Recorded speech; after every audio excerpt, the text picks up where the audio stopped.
Alors, mesdames et messieurs, c'est avec un immense plaisir que je vous accueille au Musée d'Histoire des Sciences.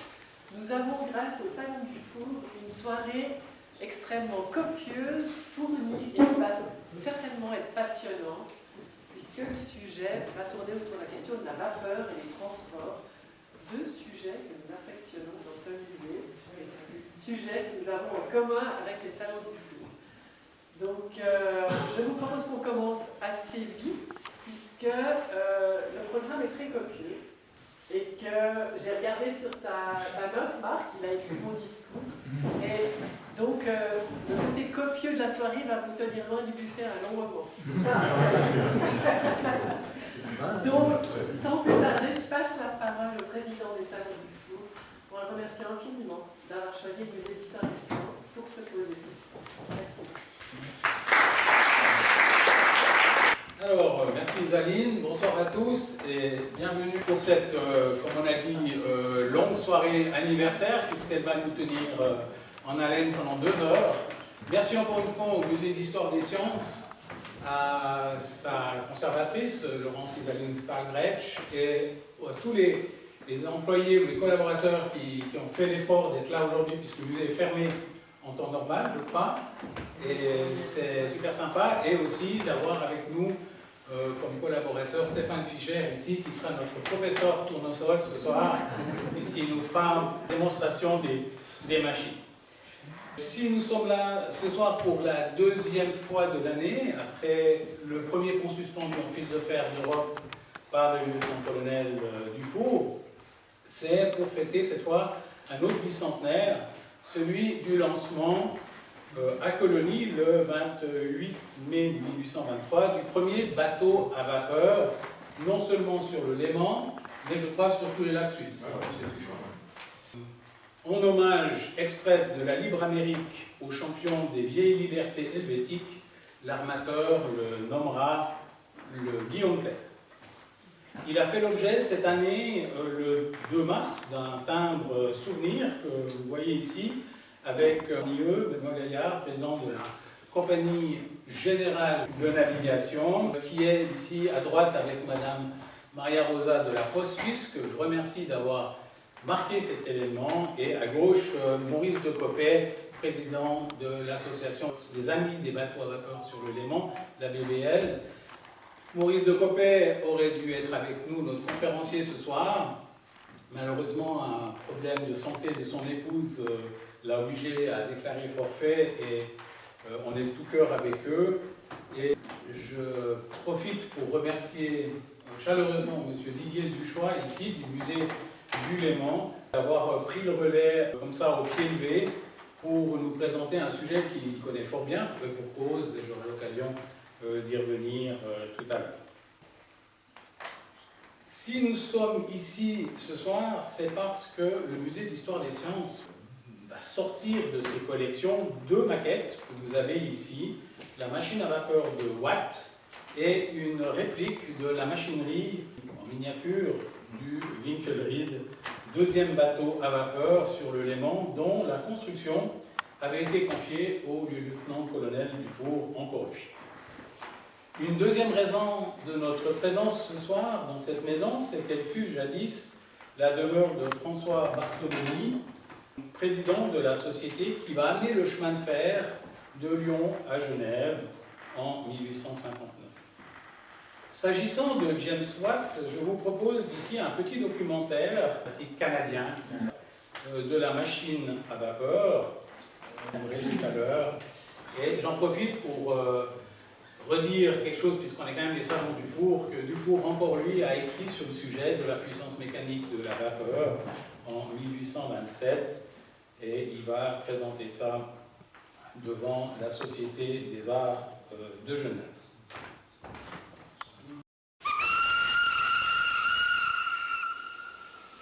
La révolution industrielle est une période de profonde transformation. Elle débute au milieu du 18e siècle en Angleterre et révolutionne de nombreux domaines, comme l'industrie et le transport. L'une des inventions les plus marquantes de l'époque est certainement la machine à vapeur de James Watt, qui permettait d'activer des machines bien plus rapides et plus lourdes. En 1769, il crée une machine à vapeur plus performante et plus stable que celle qui existait précédemment. Mais comment fonctionnait-elle? Voici un schéma de la machine de Watt. L'idée de la machine à vapeur est de créer un mouvement continu de va-et-vient par la seule force de la vapeur. Pour ce faire, on fait chauffer de l'eau afin de la rendre gazeuse. Cette vapeur est ensuite dirigée vers un réservoir qui est muni de deux sorties. Toutefois, le tiroir de distribution ne laisse passer la vapeur que dans une seule sortie à la fois. La vapeur va ensuite remplir un réservoir muni d'un piston. Sous la pression de la vapeur, le piston s'active. Il est relié à une courroie qui va produire le mouvement désiré, que ce soit pour faire tourner une roue de train ou rouler une bobine de fil. Le mouvement est donc créé. En même temps, le piston active le tiroir de distribution qui change de place. Ce faisant, il laisse la vapeur remplir l'autre partie du compartiment où se trouve le piston. Le piston est alors repoussé, ce qui donne une nouvelle impulsion à la roue et au reste de la machine. Ce système de va-et-vient du tiroir à distribution garantit que la machine, tant qu'elle produit de la vapeur d'eau, ne s'arrête pas. Simultanément, le piston est relié par une branche métallique à une roue appelée volant d'inertie. Le volant d'inertie a pour but de réguler la vitesse de la machine. Si elle accélère trop, la roue active le régulateur centrifuge qui active à son tour une valve d'échappement. Si la machine ralentit, la roue garde son inertie et peut aider la machine à conserver une vitesse acceptable. C'est ainsi que l'on était capable de transformer de l'énergie thermique en énergie cinétique. Voyons voir ce que ça donne. Avec peu de vapeur, avec beaucoup de vapeur.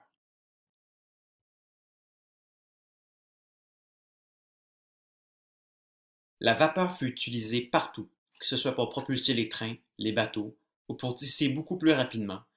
Elle permit de nombreuses avancées technologiques et le démarrage de la révolution industrielle. Alors, puisqu'on a la chance ce soir de voir cette machine, je vous montre une petite démonstration qui est faite par le musée.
C'est une machine à vapeur de Watt, également appelée machine à vapeur Boulton et Watt, qui va équiper en 1807 le premier bateau à vapeur de Robert Fulton, le North River Steamboat, rapidement surnommé Clermont, dont vous avez ici à l'écran une réplique réalisée à l'occasion du 100e anniversaire. Edward Church, consul des États-Unis d'Amérique, de passage en Suisse en 1822, va s'étonner qu'une nation libre, éclairée, ingénieuse, placée au cœur de l'Europe, puisse demeurer jusqu'à présent privée de ce bienfait des sciences et des arts, et il va en faire la promotion de cette invention de Fulton. J'y reviendrai. Sur le lac, à cette époque, les transports sont organisés autour de barques à voile latine, comme celle que vous avez à l'image, qui amenait notamment au port genevois de Rives les pierres de Meillerie. Les membres des Salons du Four reconnaîtront la Neptune à gauche de 1904, sur laquelle nous avons navigué l'année passée grâce à ta générosité, Antoinette, on te remercie encore. Et vous avez la vaudoise ici de 1932, qui sont les deux sols originales, je crois, des 5. Et il y en a encore 3 autres, 3 copies cette fois, qui sont 2 antérieures de 1828, l'Aurore, une cochère, et la Demoiselle de 1830, et puis finalement plus proche des 2 autres, la Savoie en 1898. Pour le reste, comment se déplaçait-on en 1822 ? Pour nous permettre de nous replonger dans le contexte des moyens de locomotion à une époque où finalement Genève et la Suisse étaient soit françaises, soit inféodées à la France, je vous propose ce petit reportage de la Poste française de 2017.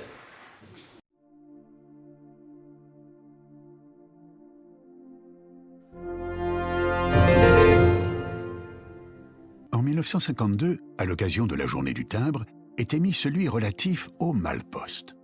Avant le XIXe siècle et l'invention du train, se déplacer en France est loin d'être une sinécure. Entre 1477 et 1873, date d'existence de la poste aux chevaux, le voyage ne s'évalue pas en distance, mais en temps. Ainsi, au XVIe siècle, on avait coutume de dire que la France tenait dans un losange de 22 journées de large sur 19 de long. Pour l'individu, tout déplacement à cheval est conditionné par ses capacités financières, avec 2 solutions: voyager seul avec ses propres moyens, tant matériels que financiers, ou prendre les transports collectifs. Le transport public est très réglementé et contrôlé par la Ferme générale des postes, sorte de ministère royal du transport. À partir de 1794, l'administration des postes se sépare de son service de transport public, appelé les messageries.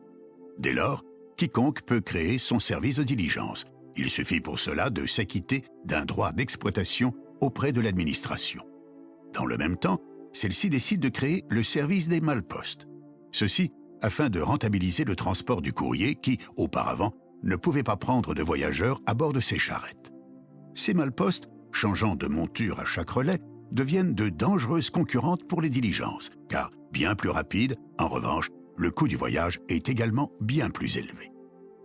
En 1818, 259 malle-postes brûlent le pavé des routes de France. L'amélioration de la qualité des chaussées et les progrès techniques des nouveaux modèles de malle-postes raccourcissent les délais d'acheminement. En 1814, 86 heures sont nécessaires pour se rendre de Paris à Bordeaux. Il n'en faudra plus que 37 en 1840. Ce service s'éteint peu à peu avec l'arrivée du chemin de fer, les relais fermant les uns après les autres. La dernière malle-poste, circulant entre Toulouse et Montpellier, disparaît en 1857. Entre Lausanne et Genève, à cette époque, les voitures de messagerie sont plus lentes que la diligence chez nous. Comptez 8h30 de route, car elles font leur livraison en chemin. Elles acceptent 8 passagers, partent jeudi et dimanche à 4h du matin en été, 5h en hiver et le mardi à 10h. Pour aller de Lausanne à Genève en diligence en cette année 1822, passage du consul américain en Suisse, comptez près de 7 heures. Dame, une voiture à 5 chevaux bien menée est capable de faire du 8 à 10 km/h en moyenne, mais les routes ne sont pas bonnes partout. Ainsi, du côté de Morges, par exemple, il arrive qu'elles soient souvent recouvertes par les eaux du Léman en crue. La faute à ces jeunes voies qui multiplient les obstacles à l'écoulement de l'eau au bout du petit lac et occasionnent ainsi en amont des inondations en Pays de Vaud et en Valais.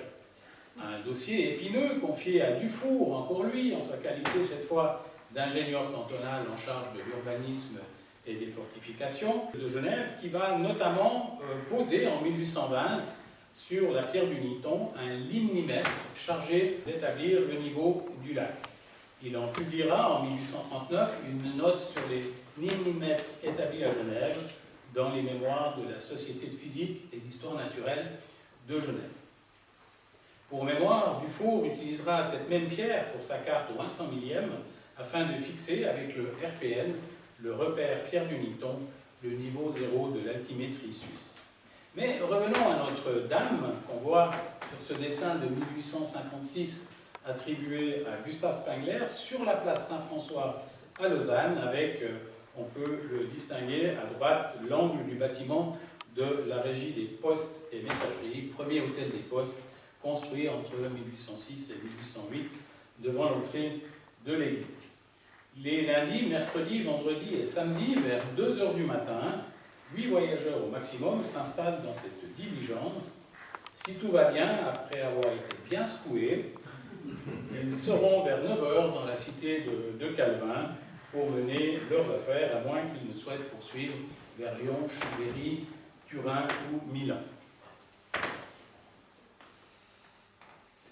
Quoi qu'il en soit, impossible de flâner si l'on n'entend pas coucher à Piogre, ancien nom de latin de Genève. La diligence de retour repart en effet vers midi afin de regagner son port d'attache vers 7 h du soir. Inutile de dire que les pendulaires ne sont pas légion à cette époque. La grande histoire étant truffée d'historiettes et d'anecdotes, dont on en trouve les portes au gré des témoignages vécus, j'aimerais profiter de la présence avec nous ce soir d'Antoinette Gollet pour évoquer cette diligence particulière de Genève, l'omnibus de Jean-François Both, horloger et geôlier genevois, avec ses panneaux représentant sur le côté gauche la rive française du Léman et sur la droite la rive suisse. Antoinette, tu peux juste nous dire 2 mots sur tes panneaux? Alors, c'est comme un scénario. Une date dans les années 50, un soir de printemps. Un lieu, Genève, une cour à Barambé, devant une ancienne maison de maître transformée en dépôt de la voirie. Un objet, une voiture ancienne, type omnibus, à 3 chevaux, orné de panneaux peints de paysage, s'y trouve entreposé et destiné à être brûlé. Son propriétaire, le célèbre horloger Jean-François Both, décédé en 1837. Il se retournerait dans sa tombe s'il savait cette destinée. Non, non, plus jamais ça. Un sauveur, mon oncle, miraculeusement informé, s'avisera une belle nuit d'arracher ses panneaux à l'enfer, de les abriter de longues années, et sa famille, à son décès, en fera don au musée d'art et d'histoire. Un autre miracle survient.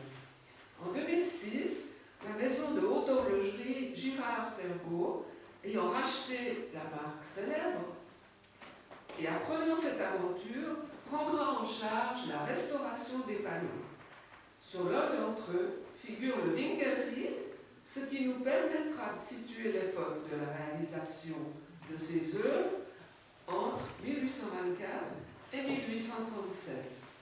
Les acteurs et actrices de ces différentes étapes ont contribué à ce sauvetage et sont ici, une fois encore, chaleureusement remerciés. Merci Antoinette.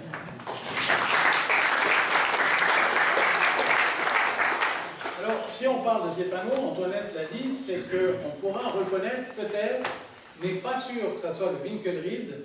Peut-être que là, l'expertise de Didier Duchois pourra nous aider. On a plutôt l'impression que ça pourrait être, en discussion avec les gens du musée du Léman, ça pourrait être plutôt le Léman vaudois. Ouais, les couleurs aussi, le vert et le blanc. Et puis en effet, c'est un bateau en coque en chêne. Donc c'est forcément le Guillaume Tell, le Winkelried ou le Léman vaudois. Mais les couleurs et puis le côté un peu crapaud de la construction font pencher pour le Léman vaudois. D'accord. Comme ça, on aura une modification. La période est la même. Oui, la période est la même. Alors, chaos, secousses, poussière, sécheresse ou humidité, accidents, obligations fréquentes de descendre pour des contrôles douaniers minutieux ou pour alléger le véhicule, avec parfois nécessité de le pousser. Le voyage était épique, harassant, et le voyageur arrivait souvent exténué.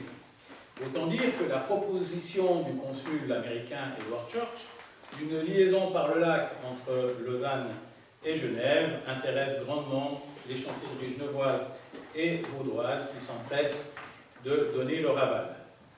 Jean Cassegnot, responsable des archives de Marc-Auguste Piquet, qui a cette année rejoint notre commission historique suite à la présentation du mois de février-mars, s'est penché sur les échanges de correspondance entre le savant Marc-Auguste Piquet et Edward Church. Malheureusement, il ne peut pas être là ce soir, mais il nous a préparé un petit PowerPoint animé. L'année 1823 a été riche en inaugurations genevoises de toutes sortes. Le 28 mai, ce fut la mise à l'eau du premier bateau à vapeur sur le lac Léman. Le 1er août, le premier pont en fil de fer fut ouvert au public. Le 3 novembre, les musiciens du premier orchestre symphonique de Genève se réunirent pour leur première répétition. À l'origine de ces trois événements historiques pour Genève et au-delà, on retrouve un même personnage, celui que Madame de Staël appelait le premier citoyen de Genève, le professeur Marc-Auguste Piquet, à la vivacité intacte malgré ses 71 ans.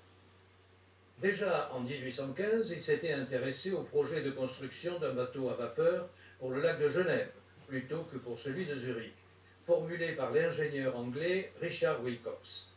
Et en septembre de la même année, il avait publié dans son mensuel de la Bibliothèque britannique le récit de la première traversée en pleine mer d'un bateau à vapeur que le géographe irlandais Isaac Veld, témoin à bord avec son épouse, lui avait adressé. Aussi, à l'annonce de la venue à Genève du consul des États-Unis auprès des ports de France en 1822, Edward Church, dans l'intention de doter le lac d'un premier bateau à vapeur, il n'hésita pas à le happer, selon son expression favorite, pour lui demander de rédiger sans tarder une notice sur ce projet de bateau. Edward Church s'en acquitta aussitôt, et son article, sous forme d'une longue lettre, parut dans le cahier Sciences et Arts de la Bibliothèque devenue universelle d'octobre 1822. Voici la lettre originale en anglais que Marc-Auguste traduisit en français pour les lecteurs de la Bibliothèque universelle. Le bateau que je suis occupé à construire pour votre lac aura 75 pieds de quille et tirera 4 pieds d'eau. Il est prévu qu'il transporte les passagers et leurs bagages entre Genève et Lausanne. Et durant l'été, il est probable qu'il puisse poursuivre son voyage jusqu'à Vevey et retour. Le départ se fera de Genève chaque matin à heure fixe. Le prix du passage sera modéré. L'intérieur du bâtiment, poursuit Edward Church, aura l'espace nécessaire à la machine et sera divisé en 3 pièces, bien aérées et meublées, dont l'une sera exclusivement réservée aux dames. La pièce principale sera occupée par les voyageurs des deux sexes qui paieront le prix le plus élevé. On y trouvera des livres et les papiers nouvelles. La troisième, à l'avant, recevra les autres. Un restaurateur à prix fixe fournira à déjeuner ou à dîner selon ce qui se fait à Paris. Le tillac sera couvert d'un dais et on y jouira de tous côtés de la vue incomparable de vos coteaux et de vos montagnes. Déjà, le 30 octobre, Marc-Auguste peut informer son neveu, Jean-Gabriel Hénard, alors en séjour à Florence. Je regrette que vous ne puissiez voir le bateau à vapeur en construction aux eaux vives près du lavoir de Demol. On pose la quille demain. Et il ajoute, Church est un homme intéressant dont vous feriez vos choux gras dans vos soirées du jeudi. 2 mois plus tard, le 19 janvier 1823, Marc-Auguste reprend la plume. L'assemblage du bateau, effectué sous la houlette de M. Mauriac de Bordeaux, est déjà bien avancé. Pour le consul général des États-Unis, l'entreprise du Léman n'est qu'une étape. Il possède en effet 7 bateaux, 6 sur la Garonne, plus le Triton, qui fait commerce entre Le Havre et Honfleur.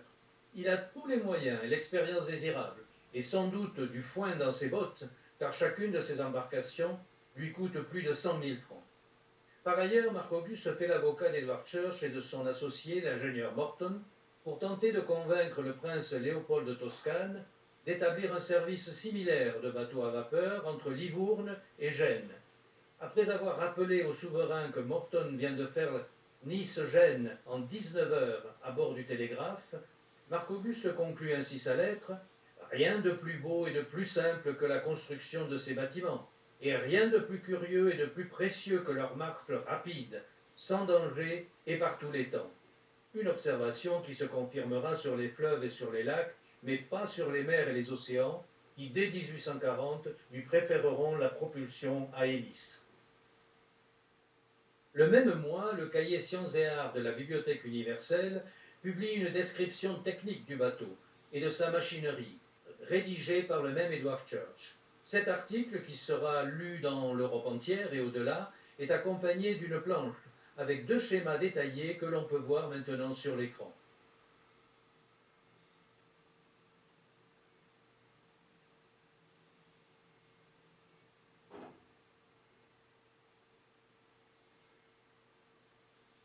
Le 28 mai 1823, la mise à l'eau du bateau d'Edward Church crée l'événement. Notre bateau est supérieurement construit, confirme Marc-Auguste à sa nièce Anna, toujours en séjour à Florence. Il se nomme le Guillaume Tell, et il porte à sa proue un buste du fondateur de la liberté helvétique, on dit très ressemblant à celui qu'on prétend authentique. Le 9 juillet, le professeur dresse à l'intention du prince de Toscane l'état de service du Guillaume Tell après 3 semaines de navigation. 2 fois la semaine, il va à Vevey et revient le lendemain de très bonne heure.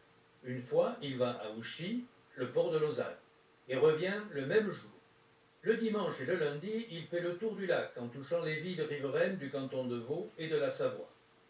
Le trajet Genève-Lausanne et retour dure 9 heures, ce qui, précise-t-il, en été, donne 7 à 8 heures pour vaquer à ses affaires. La présence d'un bateau vivifie singulièrement toutes les rives de notre beau lac. La moyenne du nombre de voyageurs qui en profitent, ajoute Marc-Auguste, est d'environ 100 par jour. Et si cet empressement se soutient, M. Church aura fait une bonne affaire, en même temps qu'il aura rendu un service essentiel au pays, en facilitant, et par conséquent en multipliant les communications entre tous les riverains du lac dans les vues d'utilité et d'agrément. L'auteur de ces mots, on s'en doute, ne sera pas le dernier à profiter de ce nouveau moyen de transport. Le 26 juin, il effectue sa première traversée de Lausanne à Genève pour 14 francs 60. Fin juillet, de retour d'Arau, où se tenait le congrès annuel de la Société helvétique des sciences naturelles, il s'embarque à Ouchy pour effectuer le dernier tronçon, le ramenant en Genève. Nouvelle traversée le 7 août, puis le 6 septembre, cette fois en compagnie du comte Capodistria et d'Edward Church lui-même.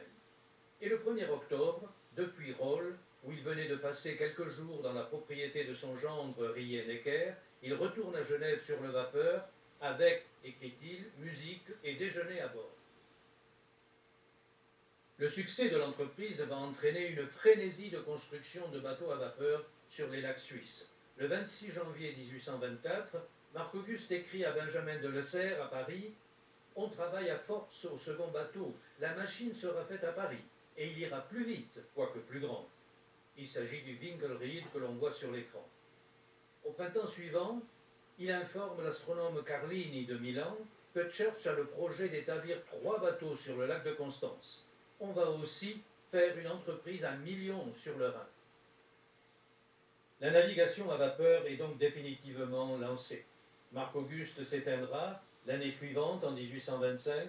Il ne verra pas le curieux et éphémère catamaran genevois lancé la même année, appelé bateau-manège en raison de sa propulsion assurée par 2 roues à aubes mues par des chevaux. Ni le premier bateau à vapeur à coque d'acier, l'Helvétie, lancé en 1841 et que dessinera son descendant, le jeune chirurgien militaire Horace Rillet.